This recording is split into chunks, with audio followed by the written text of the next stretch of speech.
Play பண்ணுங்க please. வெறும் 100 நாள்ல தமிழ்நாட்டை எந்த அளவுக்கு நாசமாக்க முடியுமோ அந்த அளவுக்கு நாசமாக்கி வச்சிருக்கு இன்னைக்கு ஆட்சி நடத்திட்டு இருக்கிற முதலமைச்சர் விஜயோட தாவேக அரசு. தமிழ்நாட்டோட சட்டம் ஒழுங்கு தாவேக ஆட்சியில எந்த லட்சணத்துல இருக்குன்னு பாருங்க. ஆட்டோல போய்கிட்டு இருந்த ஒரு பொண்ணை ஒரு மர்ம கும்பல் வெட்டி கொள்றாங்க.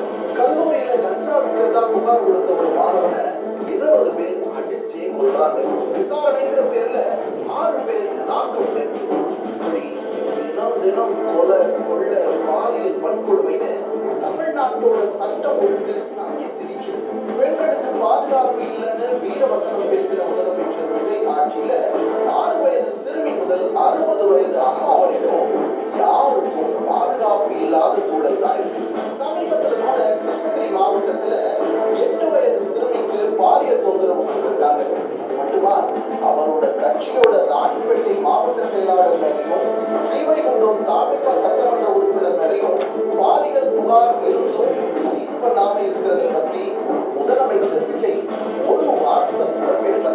படத்துல விவசாயியா நடிச்சு அடுத்த ஜென்மத்துல விவசாயியா பிறக்கணும்னு ஆசைப்படுற முதலமைச்சர் விஜய் தான் விவசாய கடனை முழுசா தள்ளுபடி பண்றேன்னு அறிவிச்சுட்டு ஆட்சிக்கு வந்ததுக்கு அப்புறம் அதை பண்ணாம விவசாயிகளுக்கு துரோகம் பண்ணார். காவிரி தண்ணி கிடைக்கல, மேட்டூர் அணையை சீக்கிரம் தரல, வறட்சி நிவாரண நிதி கொடுங்கன்னு விவசாயிகள் ரோட்ல போராடிட்டு இருக்காங்க.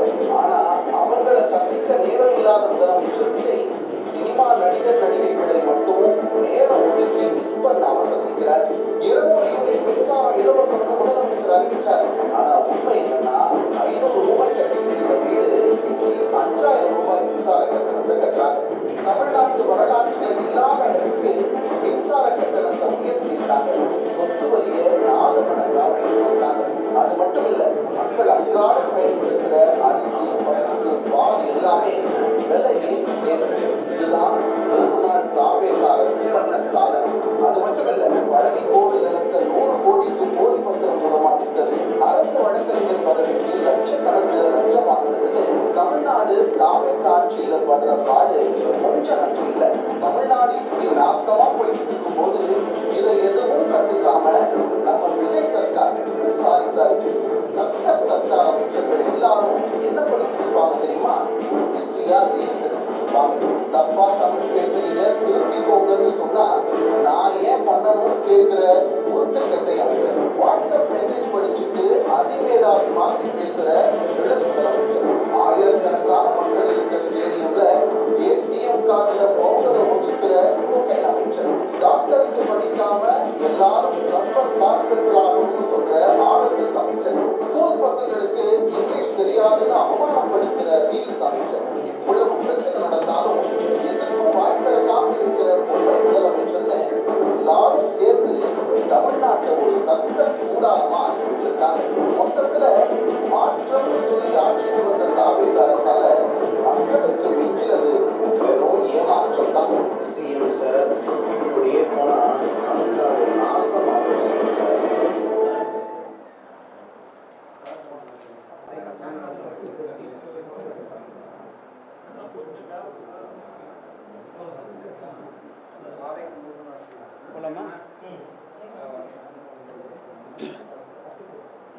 வெறும் 100 நாள்ல Tamil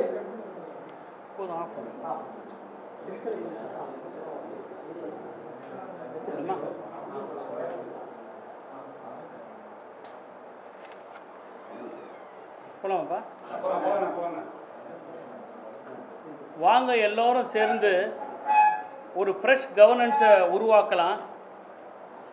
it's a new beginning, new எரா என்று மாண்புமிகு தமிழ்நாட்டுடைய முதலமைச்சர் முதலாக முதலமைச்சர் பொறுப்பை ஏற்றுக்கொண்ட பிறகு அவர் ஆற்றிய உரை. வாங்க எல்லோரும் சொல்லி எல்லோரும் சேர்ந்து கூப்பிட்டார். ஒரு நியூ கவர்னன்ஸை ஃபார்ம் பண்ணலாம், இது ஒரு இட்ஸ் எ பிகினிங், நியூ எரா என்று சொன்னார். உண்மைதான், இது ஒரு நியூ எரா. 100 நாளில் 546 குற்ற சம்பவங்களை செஞ்ச ஒரு நியூ எரா இன்னைக்கு மாண்புமிகு விஜயினுடைய சர்க்கஸ் சர்க்கார் தலைமையில் நடைபெற்றிருக்கக்கூடிய ஆட்சியில் இருக்கக்கூடிய ஒரு சாதனை இது. பெண்கள் பாதுகாப்பு ரொம்ப நான் ஸ்ட்ரிக்டாக வச்சுருப்பேன்னு சொன்னார். ஆனால் இன்றைக்கி பெண்களுக்கான பாதுகாப்பு எந்த அளவில் தமிழ்நாட்டில் இருக்குன்றது நாட்டு மக்களுக்கே நன்றாக தெரியும். தாவேக்கால கட்சியில் இருக்கக்கூடிய பெண்களுக்கே பாதுகாப்பு கொடுக்க முடியாத ஒரு பள்ளியில் இருக்கிற சர்க்காராக தான் இது இன்றைக்கி இருந்துகிட்ருக்கு. போதை கலாச்சாரத்திலேருந்து நம்ம பசங்களை அதிலிருந்து மீட்கணும், அவங்கள காப்பாற்ற வேண்டிய பொறுப்பு நமக்கு இருக்குன்னு சொன்னார். ஆனால் போதை பழக்கம் கடத்தல் இங்கே இருக்கிறது, இந்த கல்லூரி வளாகத்தில் போதை கடத்தப்படுகிறது, போதைப் பொருள் விற்கப்படுகிறது என்று தகவல் கொடுத்த அந்த மாணவனுக்கே பாதுகாப்பு கொடுக்க முடியாத வெக்கங்கட்ட சர்க்கஸ் சர்க்கார் அரசு தான் இந்த விஜயுடைய அரசு.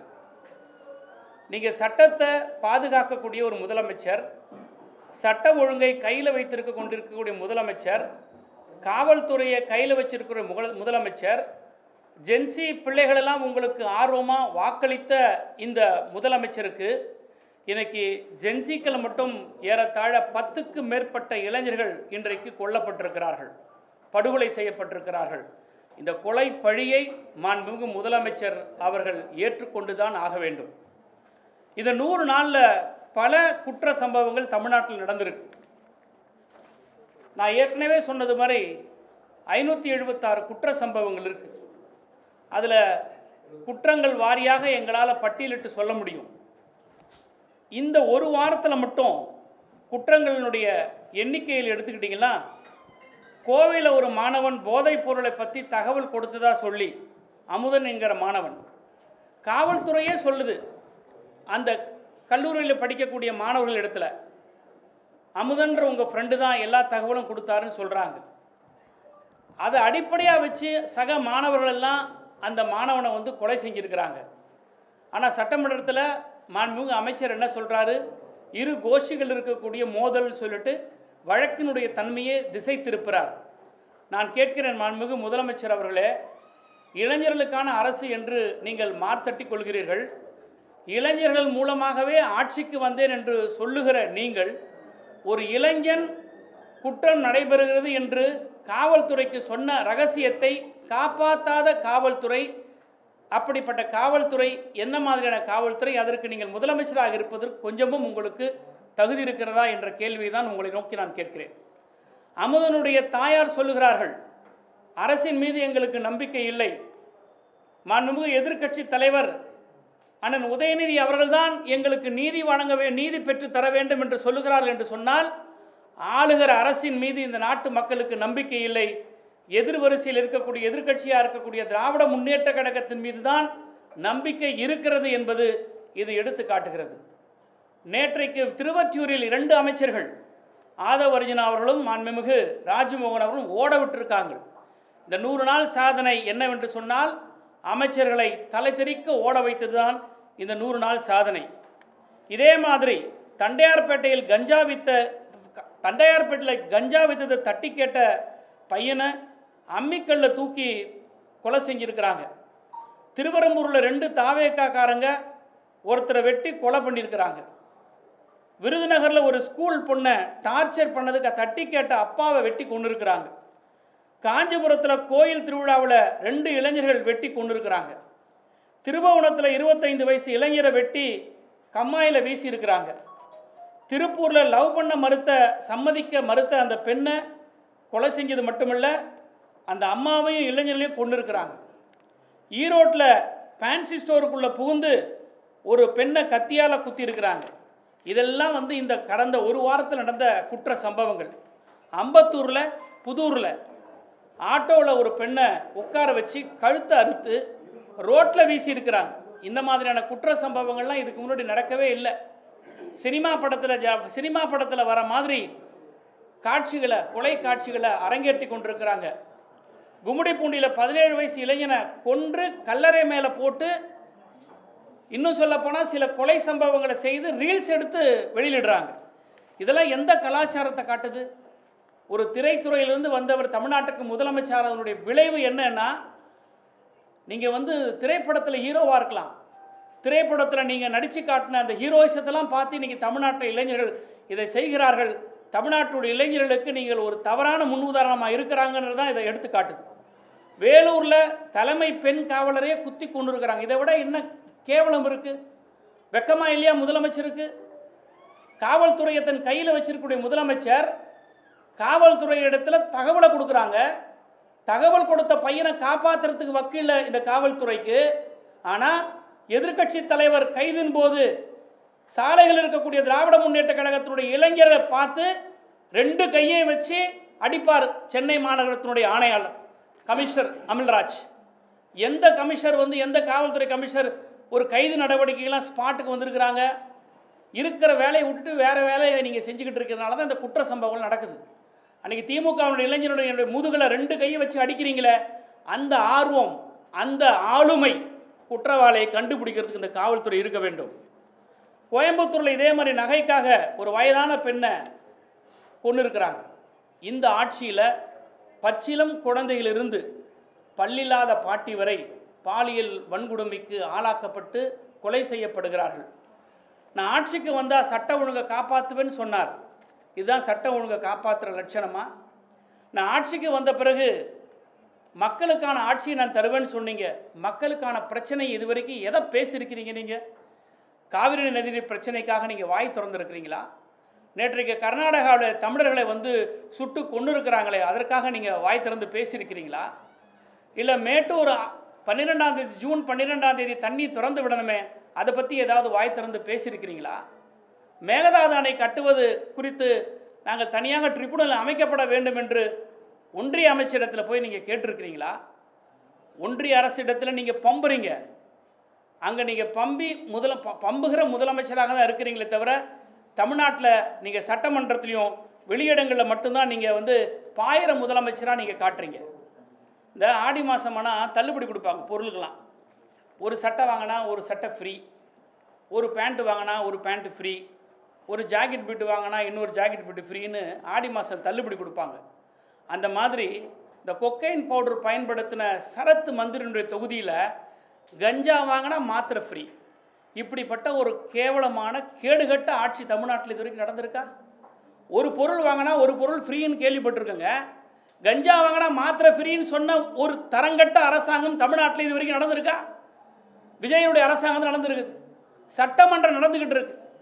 கவன ஈர்ப்பு தீர்மானத்தை கொடுத்திருக்கிறார் மாண்புமிகு எதிர்க்கட்சி தலைவர். கோவையில் நடைபெற்ற கொலை சம்பவத்திற்கும் மாணவனுடைய கொலை சம்பவத்திற்கும் தமிழ்நாட்டில் நடைபெற்று வருகிற பல்வேறு கொலை குற்றங்களுக்கெல்லாம் ஒரு சிறப்பு கவன ஈர்ப்பு தீர்மானத்தை கொடுத்துட்டு பதில் வாங்க வேண்டிய இடத்துல பதில் கொடுக்க வேண்டிய இடத்துல இருக்கக்கூடிய முதலமைச்சர் இன்னைக்கு சட்டமன்றத்துக்குள்ள உட்காரல.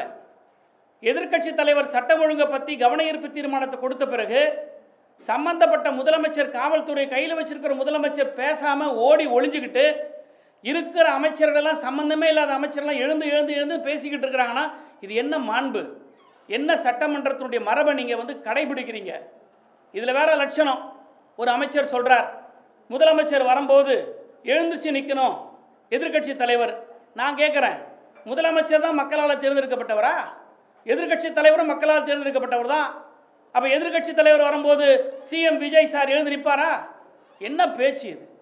சட்டமன்றத்தில் பேரவைத் தலைவர் வரும்போது மட்டும்தான் எல்லா உறுப்பினரும் எழுந்து நிற்கணும். பேரவைத் தலைவரை தவிர வேறு யாருக்கும் அந்த இடத்துல எழுந்து நிற்க வேண்டிய அவசியம் கிடையாது. முதலமைச்சரே யாருனாலும் பேரவைத் தலைவருக்காக எழுந்து நிற்கணும். என்ன மாதிரியான மரபில் கொண்டாந்து இவங்க புகுத்துறாங்க? இந்த 100 நாட்களில் சட்டம் ஒழுங்கு சந்தி சிரிச்சிருக்கிறது. விலைவாசி கட்டுக்கடங்காமல் ஏறி இருக்குது. அரிசி விலை கிலோவுக்கு 30 ரூபாய் ஏறி இருக்குது. ஆவின் பால் தட்டுப்பாடு ஏற்பட்டிருக்கிறது. இன்றைக்கி கரண்ட் பில்லு ஷாக் அடிக்குது. மக்களுடைய பிரச்சனை, அன்றாட பிரச்சனை. இதை பற்றி அரசாங்கம் யாராவது வாய் திறந்து பேசுகிறாங்களா? சட்டமன்றத்தில் கேட்குற கேள்விக்கு அந்த துறையினுடைய மந்திரிங்க யாராவது பதில் சொல்கிறாங்களா? சம்பந்தமே இல்லாதவங்க ஆளாளுக்கு எழுந்துச்சு பேசுகிறாங்க. முன்ன நான் கூப்பிடவே இல்லை, நீ எதுக்கு ஆஜராகிறன்னு கேட்குற அளவுக்கு யாரோ பதில் சொல்கிறாங்க. இன்றைக்கி விலைவாசி விண்ண முட்டுகிறது. இதுக்கெல்லாம் யார் பொறுப்பு எடுத்துக்கிறா? ஒரு அக்கௌண்டபிலிட்டி இல்லாத ஒரு அரசாங்கம் இன்றைக்கி நடந்துக்கிட்டு இருக்குது. அதே மாதிரி இன்றைக்கி ஒரு பெரிய கலாச்சாரம், அட்ஜஸ்ட்மெண்ட் கலாச்சாரம். டிவிகே கட்சியினுடைய நிர்வாகி ஒரு அம்மையார், ஒரு பெண்மணி தூத்துக்குடி எஸ்பி காவல் நிலையத்துக்கு சூப்பரண்டன்ட் ஆஃபீஸ்க்கு போய் ஒரு புகார் கொடுக்குறாங்க. அட்ஜஸ்ட்மெண்ட் பண்ண சொல்கிறாங்கன்னு சொல்லிட்டு. இது என்ன மக்களுக்கான ஆட்சியா, அட்ஜஸ்ட்மெண்ட்டுக்கான ஆட்சியா? எந்த பெண்களுடைய பாதுகாப்பை சொல்லி நீங்கள் ஆட்சிக்கு வந்தீங்களோ இன்றைக்கி தினம் தினம் பெண்களுடைய அவல குரல், அலறல் குரல் கேட்டுக்கொண்டே இருக்குதே. விஜய் சார், உங்களுக்கு காதில் கேட்கவே இல்லையா? அப்படியே பிடிச்சி வச்சு பிள்ளையார் மாதிரி உட்காந்துருக்கீங்களே சட்டமன்றத்தில். கேட்குற கேள்விகளுக்கு எழுந்து பதில் சொல்லணுமா வேண்டாமா? உங்களுக்காக சிறப்பு கவன ஈர்ப்பு தீர்மானம் உங்களுடைய துறை சம்பந்தமாக சட்டமன்ற எதிர்க்கட்சி தலைவர் பேசும்போது அது எழுந்துச்சு பேசக்கூட முடியாமல் நீங்கள் வெளியில் போகிறீங்க. இன்னொரு விஷயம், ஒரு சட்டமன்றம் நடந்து கொண்டிருக்கும் போது அவசியம் இல்லாமல் அமைச்சர் பெருமக்களோ முதலமைச்சரோ வெளியில் நிகழ்ச்சிகள் போய் கலந்துக்க கூடாது. சட்டமன்றத்தில் தான் அங்கே அவைலபிளாக இருக்கணும். சட்டமன்ற நடவடிக்கைகள் நேரங்களுடைய பெரும்பான்மையான நேரங்கள் அவங்க உள்ளே தான் உட்காரணும். இயற்கை உபாதைகளை தவிர அல்லது உணவு இடைவேளைகளை தவிர சட்டமன்ற நடவடிக்கைகள் முழுமையாக இருந்து கவனிக்கப்பட வேண்டும். எதிர்க்கட்சி தலைவர் கவன ஈர்ப்பு தீர்மானத்தின் போது உரையாற்றும் போது எங்கே போயிருந்தீங்க சார்? சரி, போனீங்க, போன இடத்துல பேசுனீங்களா? உங்களுக்காகவே ஒரு தொலைக்காட்சி நிறுவனம் வந்து ஒரு ப்ரொமோ ப்ரோக்ராம் நடந்தது 100 நாள். காசே இல்லாமல் மறைமுகமாக அவங்களுக்கு பணம் கொடுத்து, மறைமுகமாக நீங்கள் அவங்களுக்கு பணம் கொடுத்து தான் எங்களுக்கு தகவல் கொடுத்து அவங்கள பில்டப் பண்ணுறதுக்காக 100 நாள் சாதனையை செய்கிறதுக்காக உங்களுக்கு ஒரு ப்ரொமோ பண்ணி ஒரு நிகழ்ச்சி நடத்துனாங்க. அங்கேயாவது போய் உங்கள் சாதனையை பேசுனீங்களா? முதலீட்டார் மாநாடு நடத்துனீங்க. முதலீட்டார் மாநாட்டில் பத்திரிகையாளர் உங்களை யாராவது அனுமதிச்சாங்களா?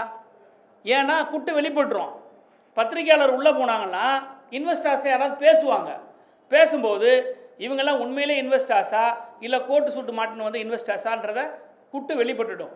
அதுக்காக பத்திரிகையாளர் உள்ளே அனுப்பலை. சரி, பத்திரிகையாளர் உள்ளே அனுப்பலை, நீங்கள் என்ன பேசுனீங்க? நீங்கள் அங்கே உரையாற்றுனீங்களா? யாரை நம்பி வந்திருக்கிறாங்க? அங்கே முதலமைச்சர் நம்பி வந்திருக்கிறாங்க.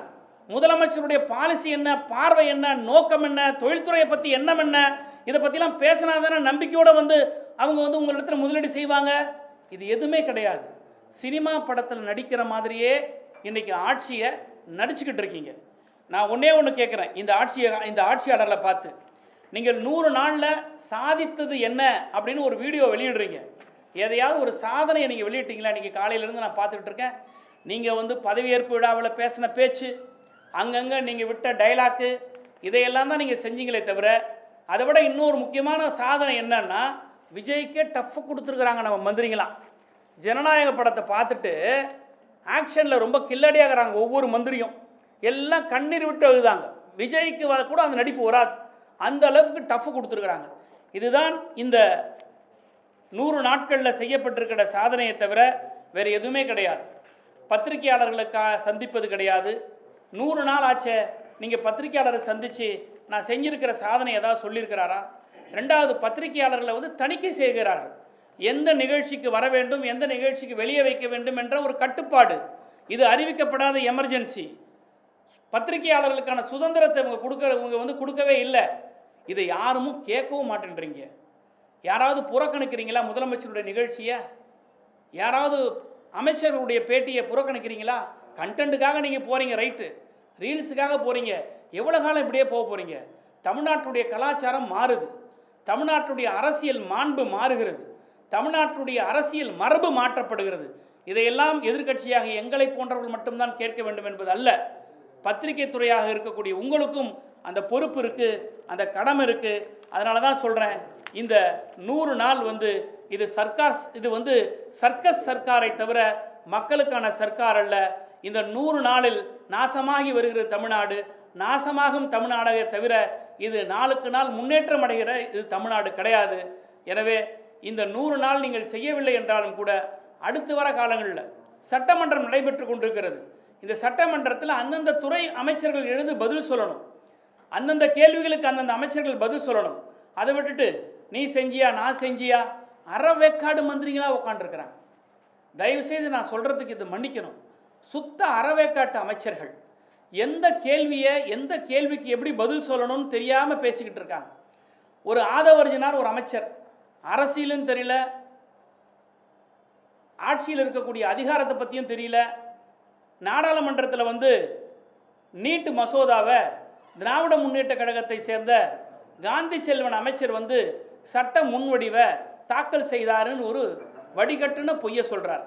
உங்களுக்கு தான் அரசியல் அறிவு இருக்கா? இல்லை பாராளுமன்ற நடவடிக்கையில் நீங்கள்லாம் கவனிச்சிருக்கிறீங்களா? நீட்டு மசோதான்னு ஒன்று கிடையவே கிடையாது. மெடிக்கல் கவுன்சில் ஆஃப் இந்தியாவுடைய நோட்டிஃபிகேஷன், அந்த நோட்டிஃபிகேஷன் அறிவிச்சுட்டு விட்டதே தவிர மெடிக்கல் கவுன்சில் ஆஃப் இந்தியா எந்த நாடாளுமன்றத்தில் யாரும் சட்ட முன்வடிவை கொண்டாந்தெல்லாம் அங்கே சப்மிட் பண்ணவே இல்லை. இது அடிப்படை புரிதல் கூட இல்லாமல் அறவேக்காட்டு அமைச்சர்கள் தான் இன்றைக்கி இருக்கிறாங்க.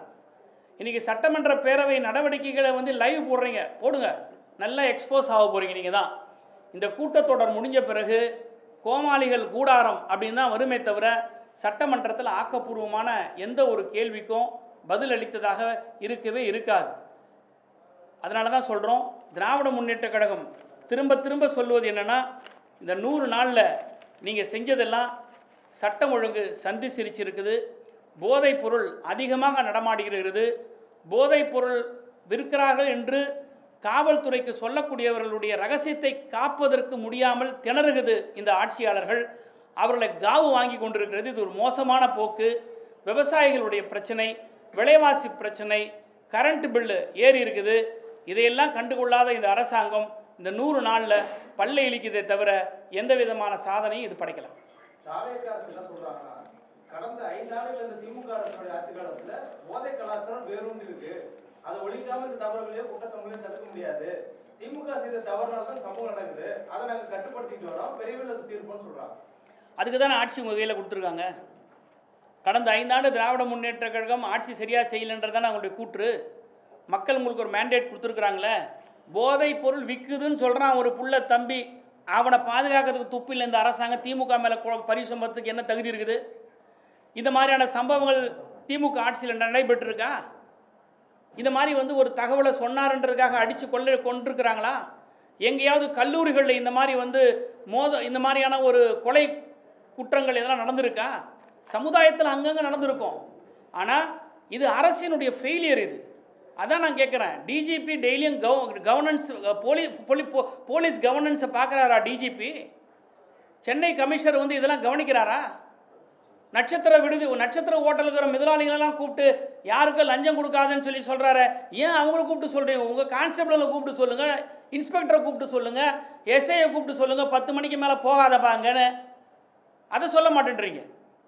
திமுக மீது குற்றம் சுமத்தக்கூடிய இந்த ஆட்சியாளர்கள் நீங்கள் என்ன நடவடிக்கை எடுத்தீங்க? நீங்கள் பதவியேற்பு விழா என்பது சொன்னீங்களா இல்லையா? இளைஞர்களை போதைப் பொருளிலிருந்து காப்பாற்றப்படணும்னு சொன்னீங்களா இல்லையா? என்ன செஞ்சுருக்கீங்க? காவு கொடுத்துட்டு இருக்கீங்க டெய்லியும். இதை விட என்ன லட்சணம் உங்களுக்கு?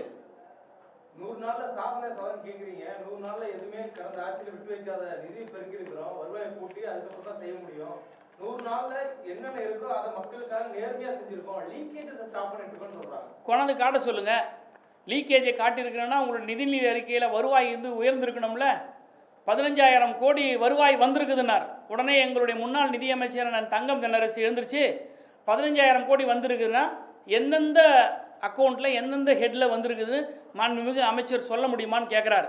உடனே நிதி அமைச்சர் எழுந்து பெடரி அடித்து ஓடுறார். இல்லை வரும் அப்படின்னு நாங்கள் எதிர்பார்க்குறோன்னார். வரும்ன்றது எதிர்பார்க்குறங்கிறது வேற, வந்துருச்சுன்னு சொல்கிறது வேற. ஆனால் இவங்க எவ்வளோ பொய் சொல்கிறாங்க பாருங்கள். நாங்கள் வந்து ஊழலையே ஒழிச்சிட்டுன்னு சொல்கிறாங்க. ஆனால் அரசு வழக்கறிஞர்களுக்கு லஞ்சம் வாங்கின்னு இருக்கிறாங்க. 15,000 கோடியை நாங்கள் வந்துருச்சுன்னு சொல்கிறாங்க. எங்களுடைய சட்டமன்ற உறுப்பினர் எழுந்து கேள்வி கேட்டால் வரும்னு நாங்கள் எதிர்பார்க்குறோன்றாங்க. அப்போ 15,000 கோடி உங்களுக்கு வந்திருக்குமே ஆனால் நிதிநிலை அறிக்கையில் ரிஃப்ளெக்ட் ஆகிருக்கணும். லீக்கேஜை நீங்கள் வந்து ஷட்டில் பண்ணியிருக்கீங்கன்னா எவ்வளோ லீக்கேஜ் எந்தெந்த துறையிலேருந்து நீங்கள் வந்து அடைச்சிருக்கீங்க, அதன் மூலியமாக எவ்வளோ வருமானம் வந்திருக்குது, அந்த பணத்தெல்லாம் கொண்டாந்து கஜானாவில் சேர்த்துருக்கீங்களா அப்படின்றதெல்லாம் சொல்லணும். இதையெல்லாம் சொல்லாமல் சும்மா வாயில் வடை சுடுற மாதிரி நாங்கள் 15,000 கோடி கொண்டாண்டோம், 15,000 கொண்டாடினா நீங்கள் என்ன போய் அம்பாரத்தில் போய் அரப்பறத்து கொண்டாந்து வெள்ளாமையை கொண்டாந்து நீங்கள் வந்து கஜானாவில் சேர்த்துருக்கீங்களா? கடந்த திமுக ஆட்சியிலும் இதே மாதிரி குற்றங்கள் நடைபெற்றது. அப்போல்லாம் திமுக வந்து தனிநபர்களுடைய பிரச்சனை, அது ஒரு சமூக பிரச்சனை இல்லை, தனிநபர்கள் நடக்கக்கூடிய தாக்குதலுக்கும் கொலைகளுக்கும் அரசு பொறுப்பேற்க முடியாதுன்னு சொன்னாங்க. இப்போ தாவேக்கா அரசில் நடக்கக்கூடிய தனிநபர்களுடைய தாக்குதலுக்கும் கொலை சம்பவங்களுக்கும் எப்படி அரசு பொறுப்பேற்க முடியும்? கோவையில் அமுதன் கொலை செய்யப்பட்டது தனிநபர் தாக்குதலா? திருவொற்றியூரில் ஒரு மாணவன் கொலை செய்யப்பட்டிருக்கான தனிநபர் தாக்குதலா? இதெல்லாம் தனிநபர் தாக்குதலா? தனிநபர் தாக்குதல் நடைபெற்றதுக்கு நடவடிக்கை எடுக்கப்படணும். திமுகவுடைய ஆட்சியில் குற்றங்கள் நடைபெற்றதே வச்சுக்கங்க, நிறைய வச்சுதான் வச்சுங்க. ஆனால் எல்லாத்துக்கும் நடவடிக்கை எடுக்கப்பட்டதா இல்லையா? காவல்துறை தூங்கிட்டு இருந்ததா? நான் கேட்குறேன், இந்த கோயம்புத்தூரில் நடந்த இன்சிடென்ட் 1க்கு மட்டும் பதில் சொல்லுங்கள் முதலமைச்சரை. நீங்கள் வந்து சாரி சொல்லிட்டா போதுமா அப்படின்னு எங்களுடைய முதலமைச்சரை கேட்டார். இந்த பெற்றோர்கள்ட்ட யாருக்கிட்டையாவது பேசியிருக்கிறார் அவர்? ஆனால் எதிர்கட்சி தலைவர் தான் அலைபேசியில் கூப்பிட்டு பேசுகிறார். அமுதனுடைய பெற்றோரிடத்துல. அந்த பெற்றோர் சொல்கிறாங்க, எங்களுக்கு நம்பிக்கை உங்கள் மேலே தான் இருக்குது, எதிர்க்கட்சி தலைவரான உதயநிதி ஸ்டாலின் மேலே தான் நம்பிக்கை இருக்குது, இந்த அரசின் மீது நம்பிக்கை இல்லைன்னு சொல்கிறாங்களே. ஓட்டு போட்டு வந்திருக்கிற மைனாரிட்டி கவர்மெண்ட் தான், ஆனால் ஆட்சியில் இருக்கீங்க நீங்கள், ஆனால் உங்கள் மேலே மக்களுக்கு நம்பிக்கை இல்லை, எதிர்க்கட்சி மேலே தான் நம்பிக்கை இருக்குது. சார், அமைச்சர் சரத் அவர்கள் வந்து இந்த பவுடர் பயன்படுத்துற விஷயம் அது குறித்து நான் ஏற்கனவே விளக்கம் கொடுத்தேன் அப்படின்னு சொல்லி சட்டமன்றத்திலே அதை சொல்லிட்டு இதுக்கப்புறம் அதை பேச வேணாம், நான் தான் விளக்கம் கொடுத்தேன். என்ன விளக்கம் கொடுத்தாரு? அதை ஒரு குழந்தைக்கு மாத்திரையை கசி கொடுத்ததா? குழந்தைக்கு மாத்திரையை கசிக்க கொடுக்குறதுலாம் அப்படி தான் செய்வார். நீங்களே சொல்லுங்கள் சார் யாராவது. இல்ல, குழந்தைக்கு நான் கேட்குறேன், இன்றைக்கி நான் ஒரு குற்றச்சாட்டு சொல்லியிருக்கேன், குழந்தைக்கு மாத்திரை கொடுத்ததா விளக்கம் சொல்கிறார்ல, அந்த குழந்தை எங்கங்க? அந்த குழந்தை பக்கத்தில் எங்கே இருந்ததா? முதல்ல அவர் பக்கத்தில் உட்காந்துருந்து அந்த குடும்பத்துக்கு சம்மந்தப்பட்டவங்களான்னு சொன்னார் அவர். குழந்தைக்கு மாத்திரையை அப்படி வந்து பவுடர் பண்ணுற டெக்னாலஜி எங்கே கற்றுக்கிட்டார் அவர்? ஒன்று டெமோ பண்ணி காட்ட சொல்லுங்கள் பார்க்கலாம், எல்லாரும் முன்னாடி உங்கள் ஊடகங்கள் முன்னாடி டெமோ பண்ணி காட்ட சொல்லுங்கள். யாராவது குழந்தைக்கு மாத்திரை செல்ஃபோன் மேலே வச்சு பண்ணுவாங்களா? குழந்தைக்கு கொடுக்குற மாத்திரை எவ்வளோ ஹைஜீனிக்காக இருக்கணும். பக்கத்தில் டாக்டர் இருக்கிறார், குழந்தைகள் டாக்டர், ஜென்ரல் மெடிசின். குழந்தைக்கு யாராவது அந்த மாதிரி கொடுப்பாங்களா? என்ன பைத்தியகாரத்தனமாக பேசுகிறாங்க இந்த அமைச்சர்கள்லாம். நான் தான் சொல்கிறேன்னே, இந்த கொக்கையின் சரத்குமார் அவர் தொகுதியில் ஆடி ஆஃபர் போய் நிற்குது. இப்போ போதைப் பொருள் வாங்கினீங்களா, மாத்திரை இலவசங்கிறாங்க, வெக்கமில்லை உங்களுக்கு? கோவை அமுதன் விஷயத்துல வந்து அவங்க தாயார் வந்து கல்லூரி நிர்வாகத்துக்கு மேல கம்ப்ளைண்ட் கொடுத்துருக்காங்க. அதுக்கு அந்த இவங்க போலீஸ் ஸ்டேஷன் வந்து அதை எடுக்க மாட்டோம், நீங்க கொலை நடந்த இடத்துல இல்ல, நீங்க எப்படி கம்ப்ளைண்ட் கொடுக்கலாம், நாங்க எஃப்ஐஆர் போட மாட்டோம் மறுத்துருக்காங்க. நீங்க தான் அதில் சட்ட உதவி செய்யறது. இதுல தெரியுதா இந்த லட்சணம்? இதுலேயே தெரியலையா? இந்த அரசாங்கத்தினுடைய ஃபெயில் இது தெரியலையா? முதலமைச்சருடைய அவரால் இன்னபிலிட்டி, முதலமைச்சருடைய கையாளாகத்தனம், முதலமைச்சருடைய இயலாத தன்மை, முதலமைச்சரிடத்தில் நிர்வாகம் இல்லை என்பது இதை விட என்ன காட்டுது? ஒரு பேரண்ட்ஸு கொலை செய்யப்பட்ட பாதிக்கப்பட்டவங்க கம்ப்ளைண்ட் கொடுக்குறாங்க, ஆனால் அந்த கம்ப்ளைண்ட்டை வாங்க மாட்டேன்னு காவல்துறை சொன்னால் வெக்கப்பட வேணாம், அவமானப்பட வேணாம் முதலமைச்சர்? எங்கே போகிறார் இப்போ? அந்த முதலமைச்சருக்கு வீரவசனம்லாம் எங்களுடைய அரசாங்கத்தை எங்களுடைய தலைவரை பற்றி கேட்டார், அப்போ இருந்த வீரமெல்லாம் எங்கே போச்சு? அந்த அந்த கல்லூரி நிர்வாகத்தை பேட்டி கொடுக்க சொன்னது யார் சார்? எங்கேயாவது ஒரு நிறுவனம் வந்து முன்கூட்டி வந்து கல்லூரி நிறுவனம் வந்து பேட்டி கொடுக்குமா? யாருடைய பேக்கிங் இல்லாமல் கொடுப்பாங்க? அவங்க காவல்துறை அரசினுடைய பேக்கிங் இல்லாமல் கொடுக்காதது. நீதி வழங்குறதை விட்டுட்டு அந்த பாதிக்கப்பட்டவங்க மேலே குற்றம் சுமத்துறதுன்னா இது என்ன மாதிரியான அரசாங்கம் இது? முதலமைச்சர் சுதந்திர தின உரையில் என்ன சொல்லியிருக்காரு? நிர்வாக ரீதியாக நாங்கள் மத்திய அரசுக்கு ஒத்துழைப்பு தருவோம், ஆனால் தமிழ்நாடோட உரிமைகளை விட்டு தர மாட்டோம்னு பேசியிருக்கிறாரு. என்ன ஒத்துழைப்பு கொடுத்து என்ன உரிமையை மீட்டெடுத்தார்? நான் கேட்குறேன், national song and national anthem, இந்த ரெண்டு பாடல்களை நேஷனல் ஹானரிங் ஆக்ட் கொண்டாடுறாங்க. அந்த ஹானரிங் ஆக்டில் வந்து எந்த பாடல் எந்த வரிசையில் வரணுன்றத பில்லு வருது, பாஸ் ஆகுது. இவங்களுக்கு நாடாளுமன்றத்தில் உறுப்பினர்கள் அதை விட்டுடுங்க. ஆனால் வந்தே மாதரம் பாடல் இருக்கக்கூடிய சில பத்திகள் ஒரு குறிப்பிட்ட மத பிரிவினரை புண்படுத்தக்கூடிய நோக்கத்தில் இருக்கிறதுனால தான் அன்றைய காலகட்டத்திலே அது நீக்கப்பட்டது, அது பாடப்படலை. இப்போ திராவிட முன்னேற்ற கழகத்தை சேர்ந்த நாடாளுமன்ற உறுப்பினர் துணை பொதுச் செயலாளர் ராசா எழுந்து நாடாளுமன்றத்தில் சொல்கிறார், அமெண்ட்மெண்ட் கொடுக்குறார், நீங்கள் கொண்டு வாங்க, ஆனால் இந்த பத்தியை அன்றைக்கே எதிர்ப்பு தெரிவிக்கப்பட்டது, அதை நீங்கள் நீக்குங்கன்னு சொன்னாங்க. ஆனால் அதை நீக்காமையே நிறைவேற்றுறாங்க. இந்த இடத்துல தாவேக்கானுடைய ஸ்டாண்ட் என்ன சார்? எப்போ சார் தாவேக்கா வாயை திறந்து பேசியிருக்குது? வந்தே மாதரம் வரட்டும், எங்களுக்கு பரவாயில்லை, அதில் வரக்கூடிய வரிகள் எங்களுக்கு சிக்கல் இருக்குது, நாங்கள் ஏற்றுக்கொள்ள மாட்டோன்னு சொன்னாங்களா சார் இது வரைக்கும்? தாவேக்கா அரசியல் கட்சிக்குன்னு ஒரு நிலைப்பாடு எதனா இருக்கா சார்? டீலிமிட்டேஷனுக்கு அனைத்து கட்சி கூட்டம்ன்ற பேரில் வந்து நீங்கள் வந்து எல்லா சட்டமன்ற நாடாளுமன்ற உறுப்பினருக்கு அழைப்பு விடுத்து கூட்டம் நடத்துனீங்களே, தாவேக்கா கட்சிக்கு டீலிமிட்டேஷனில் என்ன ஸ்டாண்டுன்னு இது வரைக்கும் சொன்னீங்களா? என்ன தீர்மானத்தை நீங்கள் வடிச்சு எடுத்தீங்க? நீங்கள் கடந்த மார்ச் மாதம் 2025ஆம் ஆண்டு திராவிட முன்னேற்ற கழக அரசின் போது வடிக்கப்பட்ட தீர்மானத்தை தாண்டி நீங்கள் என்ன பெருசாக சொல்லிட்டீங்க? எந்த ஒரு நிலைப்பாடும் கிடையாது. சும்மா நாங்கள் வந்து மத்திய அரசோட நாங்கள் ஒன்றிய அரசோட நாங்கள் இணக்கமாக இருப்போம்னா இணக்கமாக இருங்க, யார் வேணான்றா? யார் இணக்கமாக இருக்க மாட்டேன்றா? எங்களுடைய ஆட்சியை நாங்கள் இணக்கமாக இருக்கிறதா ரைட் இருக்கு. நீங்கள் விஎம்ஜி ராம்ஜி அந்த 100 நாள் வேலையை ஏன் கையெழுத்து போட்டீங்க? அது இணக்கமாக? அது பேர் நாடே எதிர்க்குது. பாஜக ஆட்சி செய்கிற மாநிலங்களே எதிர்த்தது. பாஜக ஆட்சி செய்கிற மாநிலங்களை எதிர்த்து அந்த 100 நாள் வேலை திட்டத்தை வரிஞ்சு கட்டிக்கிட்டு முதலமைச்சர் விஜய் கையெழுத்து போட்டார். நீங்கள் என்ன பெருசாக மாநில அரசுடைய உரிமைகளை நீங்கள் மீட்டுட்டீங்க? காவிரி நதி பிரச்சனை பற்றி உங்களுடைய உரிமை எங்கே நீங்கள் நிலைநாட்டினீங்க? மேகதாது அணை கட்டுறதை தடுப்பதை பற்றி உங்கள் உரிமையை நீங்கள் எங்கே நிலைநாட்டினீங்க? டம்மி முதலமைச்சராக இருக்கீங்க, பப்பட் முதலமைச்சராக இருக்கீங்க, பொம்மை முதலமைச்சராக இருக்கீங்க. நீங்கள் துணைவேந்தர் ஒருத்தர் சொல்கிறார் சார், ஒரு யூனிவர்சிட்டி வைஸ் சான்சலர் வந்து சொல்கிறார், இந்த பில் பாஸ் ஆகிறதுக்கு முன்னாடியே ஒரு சர்க்குலர் வந்தது, வந்தே மாதரம் பாடப்படும், தமிழ்தாய் வாழ்த்து 3வது தான் பாடப்படுறோன்னு சொல்கிறீங்களே, நீங்கள் ஏதாவது நடவடிக்கை எடுத்தீங்களா அந்த துணைவேந்தர் மேலே? இல்லை கண்டிச்சிருக்கீங்களா? இல்லை ஹையர் எஜுகேஷன் மினிஸ்டர் கூப்பிட்டு குறைஞ்சபட்சம் வார்ன் பண்ணியிருக்கா? உங்களால் ரிமூவ் பண்ண முடியாது, ஏன்னா சான்சலர், இவர் வைஸ் சான்சலர், கவர்னருக்கு தான் அதிகாரம் இருக்குது. ஆனால் கண்டிக்கிற உரிமை இருக்கா இவங்களுக்கு? தொடர்நடிக்க கவர்மெண்ட்டுங்க இது. அவங்க என்ன சொல்றாங்க அப்படின்னா, முதலமைச்சர் தலைமையில நோ டீலிமிட்டேஷன் கொண்டு வந்திருக்கிறோம். ஆனா திமுக வந்து இரட்டை நிலைப்பாடு உடையவர்கள் அமைச்சர் நிர்மல்குமார் இல்லை மறுபடியும் ரிப்பீட் பண்ணுங்க, சொல்லு. சாரி. முதலமைச்சர் தலைமையில அனைத்து கட்சி எம்பிக்கள் கூட்டத்துல நோ டீலிமிட்டேஷன் ஒரு தீர்மானத்தை கொண்டு வந்திருக்கிறோம். ஆனா திமுக குறித்து பேசுறப்ப சிடிஆர் நிர்மல்குமார் என்ன சொல்லிருக்காரு, திமுக இன்னைக்கு இங்க வந்து ஆதரிச்சாங்க சட்டப்பேரவை, ஆனா அங்க போய் ஆதரிப்பாங்க இரட்டை நிலைப்பாடு உடையவர்கள். எங்க போய் எதை ஆரம்பிப்பீங்க? டீலிமிட்டேஷன் நீங்க ஆதரிப்பீங்க. இப்போ பாராளுமன்றத்தில் டீலிமிட்டேஷன் பில் இருக்கா? கொஞ்சமாவது அறிவு இருக்கா அவங்களுக்குலாம்? அரசியல் தெளிவு இருக்கா இவங்களுக்குலாம்? நாடாளுமன்றத்துக்கு முன்னாடி இப்போ வந்து பில் இருக்கா? நாங்கள் எப்படி போய் ஆதரிப்போம்? இந்த அரசியல் புரிதல் கூட இல்லையே. மாநில உரிமையில விட்டு கொடுக்க மாட்டேன்னு சொன்னார முதலமைச்சர், தமிழ்நாட்டினுடைய முதலமைச்சர். வைஸ் சான்சலரை வந்து நியமிக்கிறதுக்காக ஒரு சர்ச் கமிட்டி போடும். அந்த வைஸ் சான்சலரை நியமிக்கிறதுக்கு சர்ச் கமிட்டி போடும்போது, நாங்கள் ஆட்சியில் இருக்கும்போது கவர்னர் என்ன சொல்கிறார், அவர் ஒருத்தரை நியமிக்கிறோம் அப்படிங்கிறார். ஆல்ரெடி சான்சலர் சார்பாக ஒன்று இருக்குது. ஆனால் யூஜிசி சார்பாக ஒருத்தரை போடணும்னு சொன்ன விஷயத்தை நாங்கள் தடுத்தோம், நாங்கள் எதிர்த்தோம், நாங்கள் நியமிக்கவே இல்லை. ஆனால் இந்த ஆட்சி வந்த பிறகு, தாவேக ஆட்சி வந்த பிறகு, உயர்கல்வித்துறை அமைச்சர் யூஜிசியினுடைய சார்பாக ஒருத்தரை நியமிக்கிறதுக்கு ஒத்துக்கிறார். என்ன பெருசாக மாநில உரிமையை நீங்கள் பாதுகாத்துட்டீங்க? நாடகம், நடிப்பு, வேஷம் சினிமாவில் தான் போட்டீங்க. தமிழ்நாட்டில் முதலமைச்சராக வந்து கூட நீங்கள் போட்டுட்ருக்கீங்க.